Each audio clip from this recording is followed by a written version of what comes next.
Olá, eu sou o pastor David Paniagua e hoje vamos meditar sobre Atos capítulo 6, versículo 3. O versículo diz assim: Escolhei, pois, irmãos, dentre vós, 7 varões de boa reputação, cheios do Espírito Santo e de sabedoria, aos quais constituamos sobre este importante negócio. Vou ler mais uma vez. Escolhei, pois, irmãos, dentre vós, 7 varões de boa reputação, cheios do Espírito Santo e de sabedoria, aos quais constituamos sobre este importante negócio. A igreja primitiva, mesmo sendo perseguida pelas autoridades judaicas, ela crescia e crescia cada vez mais rápido. No entanto, o crescimento trouxe um problema para a igreja e poderia haver sérias consequências. Esse problema está no versículo 1 de Atos capítulo 6. Naqueles dias, crescendo o número dos discípulos, houve uma murmuração dos gregos contra os hebreus, porque as suas viúvas eram desprezadas no ministério cotidiano. A igreja primitiva cuidava dos seus pobres, em especial das viúvas, porque viúvas naqueles dias não tinham as oportunidades de emprego e sustento que são oferecidas pela sociedade moderna. Com a falta de organização, afinal essa igreja era ainda um embrião, ela estava em fase inicial. Os gregos, importante ressaltar que os gregos são judeus também, judeus que falavam grego, murmuraram contra os judeus que falavam, na verdade é o aramaico, os judeus hebreus que falavam aramaico. Então era uma divisão natural, por quê? Porque a língua majoritária deles era distinta. E a maioria dessa igreja primitiva eram judeus que falavam aramaico. Só que com a descida do Espírito Santo, havia judeus da diáspora ali naquele lugar, por conta da festa de Pentecostes. Então pessoas de todas as cercanias do mundo antigo se reuniram, todos aqueles que eram judeus, que tinham uma mãe judia, eles eram instruídos a festejar as festas em honra ao Deus de Israel. Então eles estavam lá no Pentecostes e também se converteram. Então a igreja passou a ter uma divisão de língua dentro dela. Alguns falavam grego, outros falavam o aramaico. É claro que havia pessoas que falavam os dois idiomas. Só que, por a maioria ser de língua aramaica, os gregos se sentiram minoria.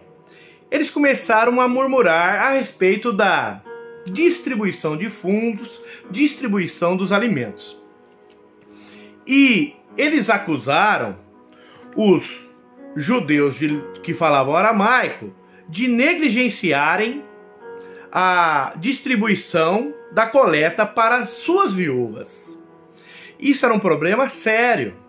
A igreja não estava organizada, né, aqui nesse momento. Então, o problema causou uma decisão. E aqui é a fala dos apóstolos, especial de Pedro. Escolhei, pois, irmãos, dentre vós. Veja aqui, esses judeus que vão ser escolhidos são judeus de língua grega. Foram eles que murmuraram. Escolhei, pois, irmãos, dentre vós, 7 varões de boa reputação, cheios do Espírito Santo e de sabedoria, os quais constituamos sobre esse importante negócio. Veja, os apóstolos, percebendo a dificuldade, reuniram toda a comunidade. Eles explicaram que os deveres espirituais não lhes deixava tempo para cuidarem desse trabalho material da igreja. Está escrito no versículo 2. E os 12, convocando a multidão dos discípulos, disseram: não é razoável que nós deixemos a palavra de Deus e sirvamos as mesas. Não há aqui nenhuma sugestão de que os apóstolos considerarem a obra social inferior à pastoral. ou que achassem que a obra social era pouco digna para eles. Era apenas uma questão de chamado. Eles não poderiam ser desviados da sua tarefa prioritária. Então eles fizeram essa sugestão da igreja, em especial para os judeus de fala grega. Escolhei, pois, dentre vós 7 varões de boa reputação, cheios do Espírito Santo e de sabedoria, os quais constituamos sobre esse importante negócio. E a coisa bonita aqui é que a igreja entendeu o plano dos apóstolos. E a decisão dos apóstolos, o conselho, agradou toda a comunidade. Agradou tanto os gregos quanto os hebreus. Versículo 5. E este parecer contentou toda a multidão. E elegeram Estevão, homem cheio de fé e do Espírito Santo, e Filipe, e Prócoro, e Nicanor, e Timão, e Pármenas, e Nicolau, prosélito de Antioquia, e apresentaram ante os apóstolos, e estes, orando, lhes impuseram as mãos. Sobre as qualificações desses homens, eles deviam ter boa reputação. Isso significa que eles deveriam ser respeitados por todos os segmentos da sociedade, os de dentro e os de fora. Era essencial que eles tivessem boas reputações, pois eles estavam representando Jesus e sua igreja. Ninguém deveria receber uma responsabilidade de destaque na igreja se sua vida não fosse como deveria ser. Os diáconos devem ser pessoas honradas, dignas, corretas, íntegras. Não pode haver língua dobre. Isso é, a sua palavra deve ser conforme Jesus pregou. Sim, sim, não, não. A ganância por dinheiro tem que passar longe da vida, pois a sua função aqui era exatamente executar trabalhos administrativos, como auxiliar das tarefas do culto e acompanhar as viúvas e os pobres da igreja do Senhor. Referência em 1 Timóteo 3,8.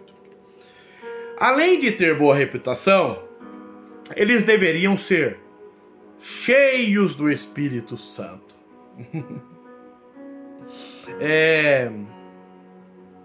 Interessante aqui, eu quero acrescentar fora do roteiro aqui, é que segundo a teologia lucana, ser cheio do Espírito Santo é ter o dom do Espírito Santo, o dom de línguas. Segundo Paulo, ser cheio do Espírito Santo é ser cheio do fruto do Espírito. E aqui é o contexto de Lucas, não o contexto de Paulo, né? Paulo fala assim: não vos embriagueis com vinho, mas enchei-vos do Espírito, né? O vinho gera contenda, contenda é a obra da carne. Então aqui é um contraponto, né?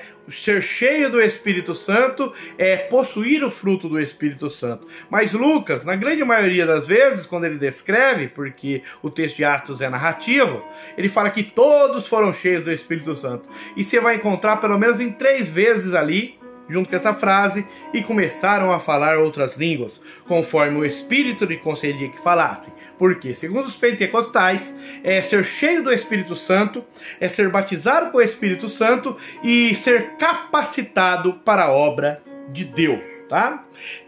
Esses administradores, eles deveriam ser capacitados pelo Espírito na ordem dos discípulos do dia de Pentecoste. Quer dizer, eles deveriam ter o poder de uma fé que faz milagres. A gente vê isso em evidente sobre o primeiro escolhido aqui na ordem cronológica, Estevão. E Estevão, cheio de fé e de poder, fazia prodígios e grandes sinais entre o povo de Deus. Veja, Deus operava sinais através de Estevão, o diácono, não somente através dos apóstolos. Essa qualificação indicava que o indivíduo havia ganhado certa maturidade espiritual que permitisse que o Espírito controlasse a sua vida. Está na mesma frase, cheios do Espírito Santo e de sabedoria. A Bíblia fala que quem tem falta de sabedoria tem que pedir a Deus. Só que essa sabedoria, ela é evidente. Então, as pessoas que deveriam ser escolhidas aqui, a sabedoria deveria ser uma marca deles. Deveriam ser pessoas sensatas, pessoas comedidas. E veja, porque o ministério deles ia incluir distribuição e ajuda para os necessitados. Às vezes eles trabalhariam com pouco dinheiro ou com poucos alimentos, só que eles deveriam ter sabedoria para administrar, até porque se eles são cheios do Espírito Santo e eles acreditam numa fé que faz milagres, Deus iria multiplicar e abençoar o trabalho deles. Por isso eles deveriam ser cheios do dom espiritual e carismático. Eles deveriam estar preparados para aconselhar, né? Eles deveriam saber administrar para contentar toda a multidão, assim como os apóstolos contentaram com essa decisão. Sobre a sabedoria ser evidente, tem um versículo bíblico em Gênesis 41:38 que eu quero usar aqui para reforçar a minha afirmação. É Faraó falando sobre José. José havia aconselhado o Faraó a escolher um homem para que cobrasse 20% de toda a produção para passar os 7 anos de penúria. E Faraó olhou para os seus políticos, para os seus assessores, aí olhou para José. E o versículo diz assim: e disse Faraó a seus servos, veja, acharíamos um homem como este, em quem haja o Espírito de Deus? Veja, José falou para ele separar alguém capacitado. Ele olhou para os seus servos, olhou para José e falou: não, você tem o Espírito de Deus. Eu não vou achar outro no meu reino, senão você que tem o Espírito de Deus, para ver como ser cheio do Espírito Santo de sabedoria faz diferença na igreja. Agora, a minha conclusão, os quais constituamos sobre esse importante negócio. Em razão do crescente número de conversos, os apóstolos não mais tiveram condição de atender devidamente às demandas sociais. Era necessário a organização de um ministério cotidiano. O trabalho assistencial foi considerado pelos apóstolos um importante negócio. Por isso, houveram-se eles com brevidade na escolha dos melhores homens para exercê-lo. Na Igreja de Cristo, o socorro aos necessitados também deve ser visto como prioridade. Havendo incumbido esses diáconos de zelar pelo socorro aos pobres, a igreja primitiva demonstra ser possível exercer o serviço cristão em sua plenitude, em sua dispensa. Era para ter tanto pão vivo que desce do céu, como pão que brota da terra. Que exemplo para as igrejas de hoje. A ordem do Senhor não será esquecida. Jesus disse aos seus apóstolos: dá-lhe vós mesmos de comer. Mateus 14:16. Para concluir, em sua primeira epístola a Timóteo, Paulo destaca a importância do ministério dos diáconos. 1 Timóteo 3,13. Porque os que servirem bem como diácono adquirirão para si uma boa posição e muita confiança que há na fé que há em Cristo Jesus. Então, meu irmão diácono, seu trabalho não é vão no Senhor. Ele é especial, ele é muito necessário para a igreja. Amém? Que Deus abençoe a todos.